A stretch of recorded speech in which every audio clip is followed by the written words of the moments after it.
তো বন্ধুরা, আমি ঝাড়খণ্ড কাজে চলে এসেছি। আজকে তার ডে 3। তো চলো দেখা যাক আমি কতদিন থাকতে পারি। তো সকাল সকাল উঠে গেছি আজকে। উঠে মুখ টুক ধুয়ে রেডি হয়ে চলে এলাম নাস্তা করতে, এই যে রুটি সবজি।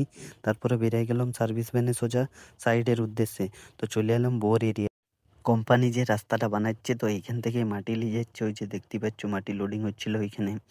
তো একটা টিপারে হাইড্রোলিক পাইপে প্রবলেম হয়ে গেছিলো, যেটা মেকানিক ঠিক করলো। তারপরে এয়ার ফিল্টারগুলো সব গাড়িরই সাফ করা হলো।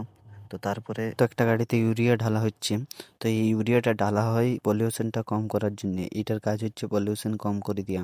তো তারপরে এক্সকাভেটরে ফিল্টার চেঞ্জ করা হচ্ছিল।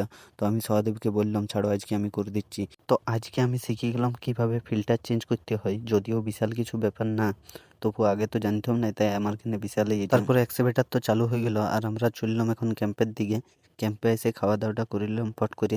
আর খাওয়া দাওয়া করে সঙ্গে সঙ্গে আবার বেরিয়ে গেলাম এই গ্রেডারটা ইউরিয়া দেওয়ার জন্যে। তো ইউরিয়া এখন ঢালছি, দেখতেই পাচ্ছ। তারপরে আবার চললাম আরও একটা বোর এরিয়াতে। এই যে পৌঁছে গেছি বোর এরিয়াতে। এইখানেও একটা ডাম্পারে ইউরিয়া ঢালতে হবে। তো এই যে দেখতে পাচ্ছ এই ডাম্পারটা ইউরিয়া ঢালছি এখন। তারপরে চলে এলাম কোম্পানির আরও একটা প্ল্যান্টে।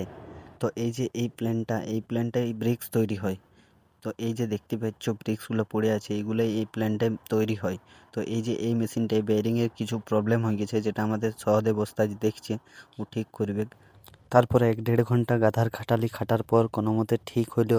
তো এইটা প্রায় অনেকক্ষণ লাগ গেল। তো 8টা বাজে গেল। এখন আমরা এবারে চললাম রুমের দিকে। তো রুমের দিকে যেতে যেতে সহদেব সিঙ্গাড়া নিয়ে এলো। তো সিঙ্গাড়াটা খাই নিলাম আর পৌঁছে গেলাম রুম। তো চলো এরপর আমি চান করব। তো আজকের ভিডিওটা এতটাই। দেখা হচ্ছে আবার কালকের নতুন ভিডিওতে।